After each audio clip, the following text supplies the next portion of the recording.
So are we all good then, honey? Yes. You're sure? I said I'm fine. Okay then. I'll take your word for it. Welcome to the Only You Forever podcast. If you want to build a thriving, passionate marriage, we've got the research, the truth, and the answers you've been looking for. And now, here are your hosts, Caleb and Verlinda Simone Gendel. Hey everybody, this is episode number 30, and we're going to be talking about Womanspeak. Womanspeak, hey? Oh yeah. So what is Womanspeak? Well, I think a lot of women say things that they say it once, but how do I put it? They say one thing, but it can mean two things. It does mean two things. Yeah. And the second thing might be completely different than what it means, might be completely different than what they said.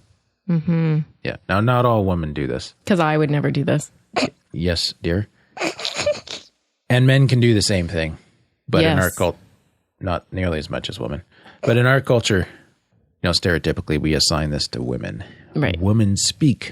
Mm-hmm. All right. So the internet is full of humor about Womanspeak, mostly cynical for some reason. But just as an example, like, you know how you can say fine? I'm fine. Which means I'm totally not fine at all. And if you don't detect that, it's going to get even worse. Loser. No wonder men can't understand women. Oh, yeah, no. That's a whole nother series of podcasts. Anyways, or what about you choose? You should be saying these, not me. It would sound more natural. Thanks. Okay, what does you choose mean? Means you figure out the exact thing that I secretly want to do. Oh, I don't know about that. And if you fail, you're in trouble. you lose. If After you fail, you choose it's something, fine. After you choose something, then I'll tell you what I really wanted. Whatever. That's another one. Mm-hmm. Means I only care about this enough to hold your anxiety hostage for another 3 days. What? This is totally written by a man. But that's okay. Which means, like, you're going to get any sex for the next 2 weeks. Really? Okay. Well, communication is tricky. If you haven't figured that out by now, it's because you haven't started talking or trying to listen. Or you're single. Yeah. So we send a signal when we communicate, and it may or may not be clear. And the person receiving it may or may not receive it with the intent with which it was intended. Agreed. And we may not even know exactly what we intended to send as our signal. Yeah, that's exactly it. And our verbal communication can also be in conflict or mean something different from our nonverbal. So it's like, that's fine. And I've got my arms crossed and my body turned away. And all of my body is saying it's not fine. My voice is saying it is fine. Mm-hmm. Or even in our words, we can use words with one meaning and tone with another meaning. Yeah. So the tone of voice has an impact. Absolutely. Yeah. So this happens all the time in conversation and normal things too. It's not just when we're snarky. Yeah. Right? And in marriages, it's just, we do this a lot, especially you. Yeah, nice try. I'm just trying to communicate clearly. So here's a good one for Linda. Is it cold in here? Yeah. Now, what could that mean? It means, can you please go and turn on the heat? Right. Well, why didn't you just ask me to do that? That's kind of what I'm getting at in this whole thing, right? Okay. So you're wondering if it's cold or if it's just you, or maybe you're coming down with an illness. That could be a possibility, or you want the heat turned up. Or it could be, hey, baby, want to snuggle? Oh. So one question, is it cold in here? And I'm sure there's even more possibilities of meanings. Right, but it could mean a whole lot of different things. Yeah. Or how about I come home and I say, oh, are we having tuna casserole? And I might flip out. So I could be disappointed because, this is the 5th night in a row that we've had tuna casserole this week. Or I could be pleasantly surprised because I love tuna casserole. Mm-hmm. Or I don't really care. I'm just asking if we're having tuna casserole. And depending on the day you've had at home, you could hear a whole range of things in my simple question, are we having a tuna casserole? Yeah. Right? And you could all of a sudden be wearing the tuna casserole. Yes. Except I would never do something like that. Yes. That's another podcast episode too. Okay. How about this one? Did you put gas in my car? Meaning, why didn't you put gas in my car? Yeah, you drive my car, you never replace the gas. Or maybe it just means, do I need to leave 5 minutes early so I can fill up before work? Or it means, you put gas in my car. You're awesome. Oh, yeah. It would depend on the tone of voice. Yep, here comes I'm going to lay on a big smooch now because you put gas in my car. That was awesome. So, one question again, whole bunch of meetings. How about, do I look fat in this? Let's not even go there. For all you husbands out there is no good answer to that question. Oh, you could say no. And then she'd be like, you're lying. You're just saying that. Oh. Yeah. Yeah. Okay, next. Yeah, you look, honey, you look fantastic. Or you can do what I did early on in our marriage and say, I think it's okay. Why don't try sucking it in a little bit? To which I responded, I was sucking it in. Yeah. Maybe we should have a what not to say when you're married episode. Yeah. You could win in that one. I could just take the whole episode. Okay. How about, do you have a headache tonight? Yeah. That's a sexual proposition to some people. Or maybe I'm trying to find out why you're a little bit grumpy or you're not yourself. Mm-hmm. Or I'm wondering if you want a Tylenol. Yeah. Because you're rubbing your head and I care. Yeah. Yeah. Oh, how about this one? What? Are you actually going to wear that? People say that to me all the time. My family says that to me all the time. I'm not sure why. Mm-hmm. Yeah. Mm-hmm. Anyways, so that could have a host of meanings too. So the question is, Renata, how can we have some good, clear communication? And I got 5 things. All right. I want us to do to have good, clear communication. Number 1, learn to state wants or requests clearly. Right. Like, instead of saying, hey, do you want to cut the potatoes? Mm-hmm. I could say, oh, could you please cut the potatoes? Right. Because the truth of the matter is, I want you to cut them. I want to go lay down on the couch. I don't want to cut potatoes. Mm-hmm. But, when the good husband side of me is operating, yeah, I want to come cut the potatoes with you. Right. Right. But it's not about whether I want to cut the potatoes or not. It's about you need help cutting the potatoes in order to get supper on. And so are on you and so willing? forth. Yeah. Yeah. So asking direct, clear questions. So is it cold in here? It could be, are you cold too? If you were actually cold, are you cold as well? Right. And or could you turn the heat up? Is there a window open? Can we turn the heat up? Can we have a snuggle? I'm cold. Right. Wink, wink. Whatever it might be, right? Mm-hmm. Okay, so number 1, learn to state wants or requests clearly. Number 2, don't lie. Yeah. Fine or I'm fine is a lie because you're not fine. Mm-hmm. What? Yeah, but sometimes you just don't know what to say. Like, it's easier to say fine than... Well, why don't you say, I'm not sure how I feel, but if you give me some time to calm down, I'll come back to you as soon as I'm clear myself. That's a little bit of a mouthful, but you know what I'm saying? Like, yeah. At least you're sending a signal that I'm not ready to talk about this. I'm not fine, but we're not getting a divorce in the next 5 minutes. We'll figure this out. I just need some space. Right. Yeah. So sometimes I think, we can be dishonest in our communication, and sometimes intentionally, and sometimes just because we haven't thought of the right words to say. But I think, again, it kind of goes again with number 1 about being clear. Yeah. Yeah.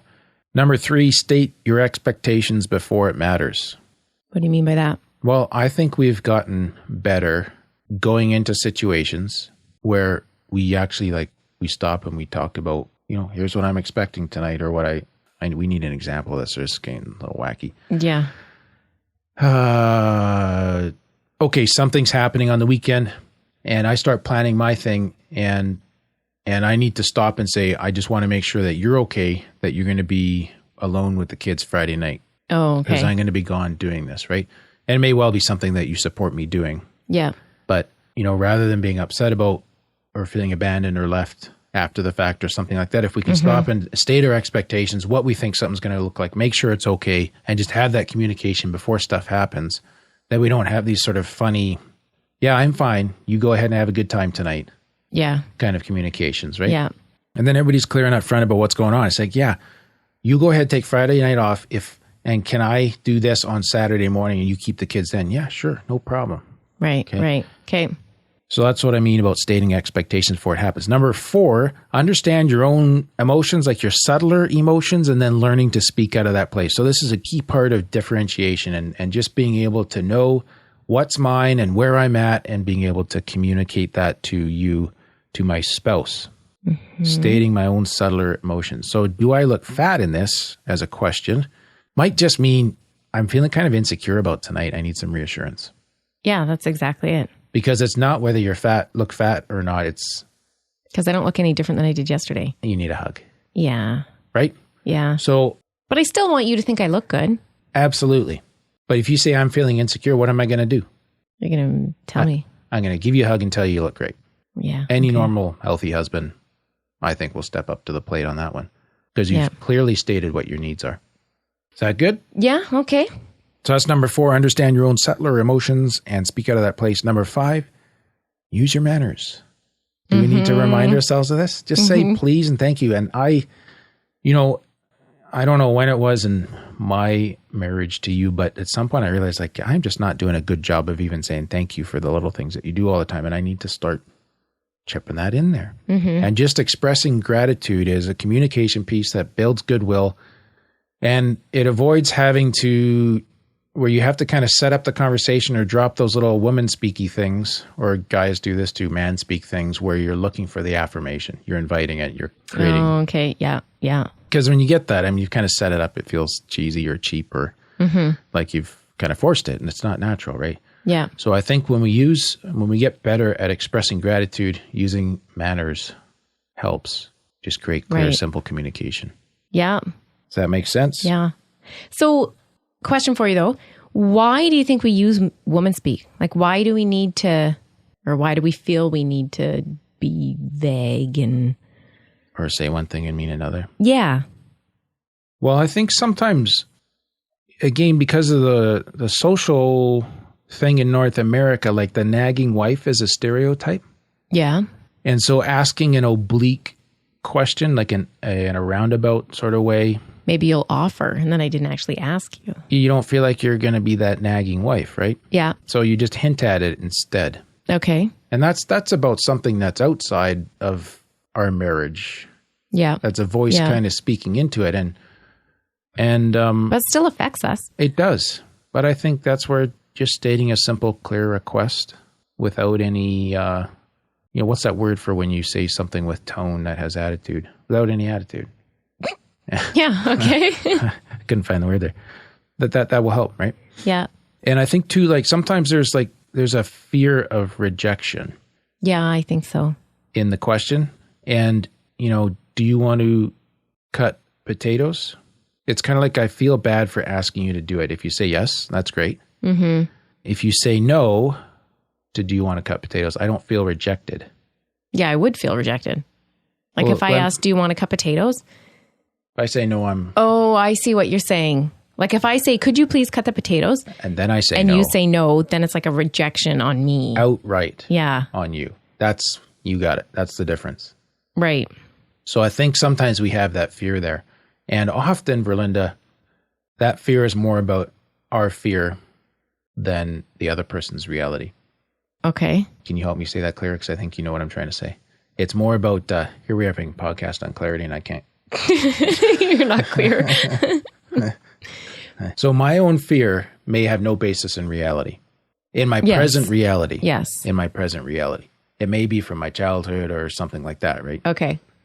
And so fear of rejection. I think that's the reason why we can speak vaguely. And then fear of intimacy or fear of vulnerability. It's easier to kind of test the waters with a vague question. Yeah. I don't know if that's still a fear of rejection. It's probably implicit in there anyways. It's easier to say, do I look fat in this than to say I'm feeling insecure. So do I look fat? And this is kind of a funny thing that women say. I'm feeling insecure is a very vulnerable statement. And if I miss that signal, that's going to be a lot worse than if I don't hear you say, I look fat. Yeah. Yeah. Yeah, that's true. So you don't want to whisper that one in the closet. If you're going to state that one clearly, you got to make sure you hear. I'm feeling really insecure. Yeah. Yeah. Yeah. And hopefully, husbands, that's your chance to step up to the plate. Right. Do the manly thing. Which is? Give your wife a hug and tell her she looks beautiful. And there's nobody you'd rather be going with to the ball tonight than her. All right. Now, Verlin, I think couples, this Womanspeak thing, we've had some fun with it. Yeah. And some practical stuff. But here's my challenge for our listeners and ourselves. I think we should call each other out on this more. respectfully. Yeah, definitely respectfully. Yeah. So do you want to cut the potatoes? I don't know. Have fun with it if you want. No, I don't. But I'd love to spend time with you cutting potatoes. Good You know answer. what I mean? So, and we do this a little bit already in our marriage. We And I do. think it's actually helped us to become clearer with our request, just sort of that little teasing throwback that says, but if there is the time where it kind of comes out of that, the Womanspeak is coming out of that place of fear again. That's our opportunity as men to go deep and to step up with genuine, gentlemanly chivalry. Good Yeah. old word. And speak to the underlying fear and give, inject reassurance and loving care. Yeah. I have a question here for a husband. Like, Yep. obviously you're a husband. Yeah. Is it easy to get resentful Of Womanspeak? Like, I think it's going to be harder for a husband to, if he's feeling like, she did it again. She's just not asking and I'm expected to do this. And it's going to be harder to get to that place of seeing that underlying fear. right. Like, I think women need to step up to the plate too. And as you said before, state your expectations, ask clearly, don't lie, things like that. I think it goes both ways. Yep. I think you answered your question too, didn't you? Like, yeah, you can get resentful. Yeah. But, this is where in a marriage you got to develop that healthy love and affirmation system. And Dr. Gottman talks about, and that's where this is a part of that, where we're building the love and affirmation by injecting positivity with hugs, with 5-second or more kisses, with words of affirmation or reassurance, saying I love you, saying thank you, and all these things. And in the healthy context, yeah, it can be kind of she's asking the funny question again, but that's where I think Humor. and just calling each other out in a fun, polite way without shaming is good. Yeah. I mean, that's where marriage serves as a crucible for developing holiness and developing character, greater clarity. Yeah. All good? Yep. Okay. That's all for today's episodes. You can get the full show notes at oyf.link/30. Remember, we're here to help build thriving, passionate marriages. So if this was helpful to you, we'd love it if you could help us spread the word and share this with others who would also be blessed by it. So thanks, and we'll see you next week. Thank you for listening to the OnlyYouForever.com podcast. Please help us reach and influence a wider audience by rating and reviewing our podcast at OnlyYouForever.com/love. Thanks for listening, and we'll see you next week.